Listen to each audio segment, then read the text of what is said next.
Students, मैं doctor Savita Verma, associate professor drawing and painting, government arts college Kota. Students, आज हम उस कलाकार को पढ़ेंगे जिन्होंने शरीर में रक्त के परिभ्रमण की खोज की, युद्ध हेतु सशस्त्र गाड़ी का आविष्कार भी किया, अनेक प्रकार के वायुयानों तथा हेलीकॉप्टर की योजना बनाई तथा पनडुब्बी की कल्पना भी कर ली।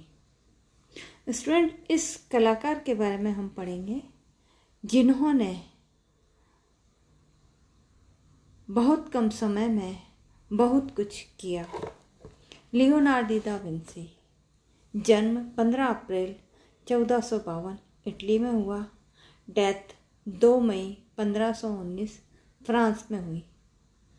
चरम पुनरुत्थानकालीन चित्रकार लियोनार्दो दा विंसी केवल कलाकार ही नहीं वरन संपूर्ण विश्व की एक महान विभूति हैं। उनकी बौद्धिक क्षमता इतनी थी कि उन्होंने शरीर शास्त्र, अंतरिक्ष विद्या तथा अन्य अनेक क्षेत्रों में उन संभावनाओं की कल्पना कर ली थी जिनका आगे चलकर सफल अनुसंधान किया गया। उसकी रुचियों और कार्यक्षेत्र की विविधता का अनुमान इसी से लगाया जा सकता है कि उसने जिन अनेक कार्यों का आरंभ किया उनमें से बहुत कम पूर्ण हो पाए। शरीर में रक्त के परिभ्रमण की खोज विंसी ने की। युद्ध के हेतु सशस्त्र गाड़ी का आविष्कार भी विंसी ने किया। युद्ध के हेतु अनेक प्रकार के वायुयानों तथा हेलीकॉप्टर की योजना भी बनाई तथा पनडुब्बी की कल्पना भी की, किंतु उनमें से वह किसी भी खोज को पूर्ण नहीं कर पाए। उसने हजारों रेखाचित्र बनाए, अनेक चित्र रंगे, किंतु केवल थोड़े से चित्र ही पूर्ण कर सके। उनकी कृतियों में सदृश्य के दर्शन की लालसा दृष्टिगोचर होती है। यद्यपि उन्होंने धार्मिक चित्र भी बनाए, पर वह स्वयं धार्मिक नहीं थे। उसे प्राचीन यूनानी मूर्तियों की श्रेष्ठता का विचार करने की भी चिंता न थी और उसके लिए वे प्रकृति की झूठन थी। उसे भौतिक जीवन से विशेष प्रेम था और वैज्ञानिक विश्लेषण के पश्चात ही वह वस्तुओं की सुंदरता का चित्रण करते थे। तथापि उन्होंने तेल चित्रण बहुत कम किए। टेक्निक की दृष्टि से वह अपने युग से आगे नहीं बढ़ सके। बहुत कम काम करने पर भी मिलन तथा फ्लोरेंस के अनेक कलाकारों ने उनका अनुसरण भी किया। उसने कला के धार्मिक पक्षपात रहित स्तर पर उतारा और कलाकार का सामाजिक आदर भी बढ़ाया। उनकी दृष्टि में कलाकार व्यावसायिक न होकर न्याय, सत्य और सामाजिक मूल्यों की प्रतिष्ठा करता है। लियोनार्दो फ्लोरेंस के एक वकील के अवैध पुत्र थे। उनका जन्म विंसी में हुआ, इसीलिए उनका नाम लियोनार्दो दा विंसी रखा गया। आरंभ में उन्होंने वेराचियो से कला की शिक्षा ग्रहण की। वेराचियो प्रसिद्ध मूर्ति शिल्प दोनातेलो का शिष्य था। कहा जाता है कि लियोनार्दो ने उसके साथ बपतिस्मा में के एक चित्र में बाईं ओर का देवदूत चित्रित किया था, तो वेराचियो ने चित्रांकन करना ही त्याग दिया। 1476 में वेराचियो के साथ रहे।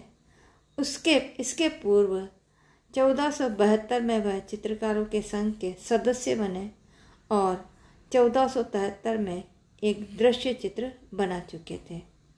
यह दृश्य चित्र पृथ्वी की रचना में उसकी रुचि का पता चलता है। वस्त्रों की सिकुड़नों को नवीन ढंग से प्रस्तुत करने के संबंध में भी उन्होंने कई प्रयोग किए। म्यूनिक की मैडोना चित्र में उन्होंने तेल चित्रण तकनीक संबंधी नवीन प्रयोग भी किए। इसमें दानेदार धरातल के पात्र पर ओस की बूंदें अंकित हैं, जिन्होंने उसके समकालीन कलाकारों को आश्चर्य में डाल दिया था। 1474 में उन्होंने एक व्यक्ति चित्र अंकित किया जिसमें हाथ भी दर्शाए गए। वेराचियो भी हाथों में फूल लिए हुए एक महिला का इसी प्रकार का चित्र बना चुका था और इसी परंपरा को लियोनार्दो ने आगे चलकर मोनालिसा नामक विश्व प्रसिद्ध चित्र अंकित किया।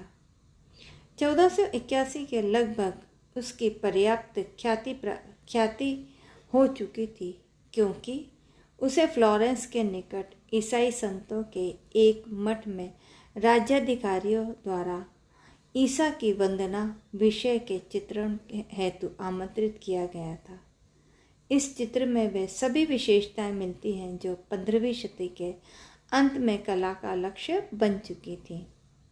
चित्र का संयोजन पिरामिड के समान ठोस था, उसमें गहराई भी और गतिशीलता भी। यह चित्र पूर्ण नहीं हो पाया, यद्यपि इससे संबंधित अनेक स्केच उसने बनाए।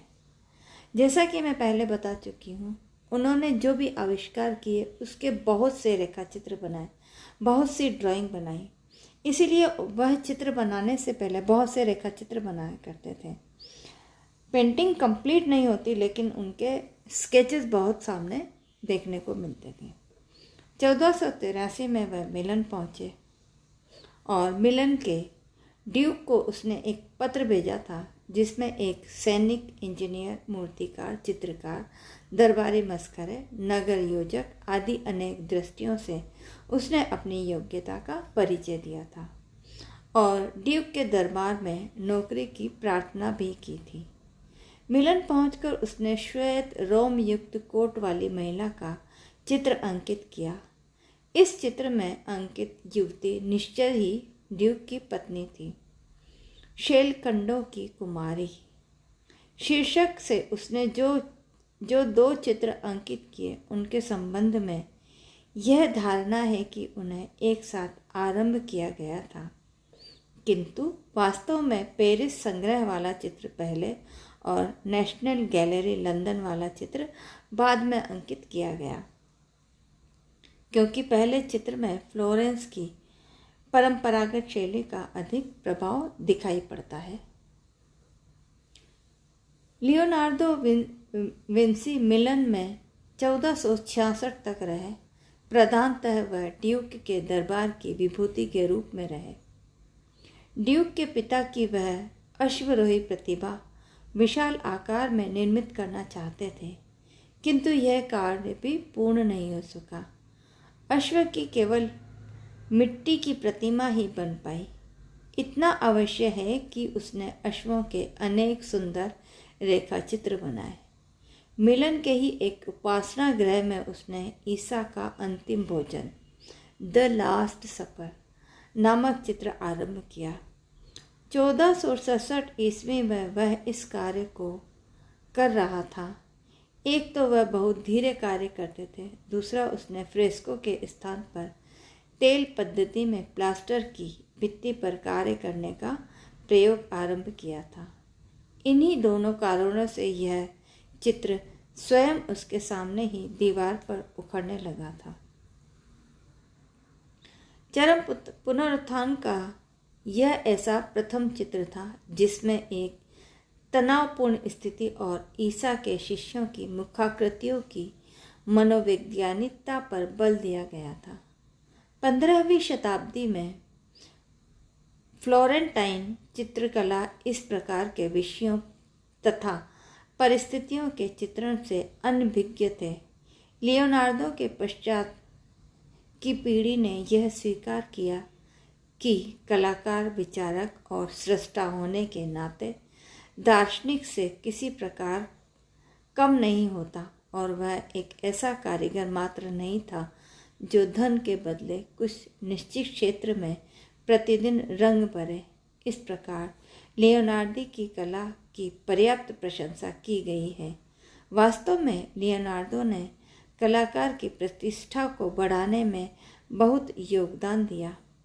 1466 में मिलन पर फ्रेंच अधिकार हो गया और लियोनार्दो फ्लोरेंस लौट आए। 1502 से 1503 में वह मोजर बोर्तिया का सैनिक इंजीनियर रहा।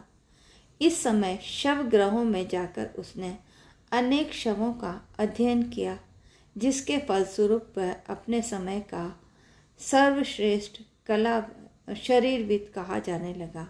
यानी कि उनकी एनाटॉमी इतनी परफेक्ट बनने लगी कि वह उस समय के सर्वश्रेष्ठ एनाटॉमी आर्टिस्ट शरीरविद कहे जाने लगे। इसी समय उन्हें माइकल एंजेलो के साथ फ्लोरेंस की विजयों की स्मृति स्वरूप युद्ध दृश्यों के 2 विशाल भित्ति चित्र अंकित करने को कहा गया। दोनों कलाकारों ने अनबन रहती थी और वे एक दूसरे को चाहते भी नहीं थे। फलतः यह चित्र पूर्ण न हो सके। लियोनार्डो ने प्राचीन मोम चित्रण की पद्धति का भी प्रयोग किया, जिसमें वह असफल रहे। 1503 में आरंभ हुआ यह कार्य 1505 में रोक दिया गया। इस अवधि में वह 2 वयस्क तथा 2 शिशुओं के चित्रण द्वारा संश्लिष्ट संयोजन के प्रयोग करते रहे। यह चित्र प्रायः मैडोना तथा शिशु प्रसार है, जिनमें कोई संत भी साथ साथ चित्रित है। इस प्रकार के केवल 2 चित्र संभवतः प्रथम और अंतिम ही अवशिष्ट हैं। 1500 से 1504 के मध्य ही उसने फ्लोरेंस के एक अधिकारी की पत्नी का व्यक्ति चित्र अंकित किया। यह विश्व प्रसिद्ध मोनालिसा है। इस नारी के विषय में अनेक प्रकार की बातें कही जाती है और चित्र में अंकित उसकी मुस्कान भी रहस्यपूर्ण सी लगती है। तकनीक की दृष्टि से आंखों तथा होठों की रेखा बार बार खींचने से मुस्कान का यह प्रभाव स्वयं ही उत्पन्न हो गया है। कहा जाता है कि मोनालिसा की इस पेंटिंग को जिस एंगल से भी देखोगे, आपको ऐसा लगेगा कि मोनालिसा की पेंटिंग से आंखें आपको घूरती हुई आपके सामने मुस्कुराती हुई दिखाई देगी। तेल पद्धति का इससे उत्कृष्ट प्रयोग और छाया प्रकाश के ध्रुव सदृश प्रभाव हेतु यह चित्र द्रष्टव्य है।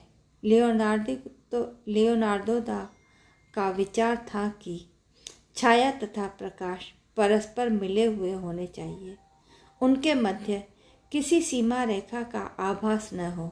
यह चित्र मुखाकृति की गणनशीलता का आदर्श माना जाता है।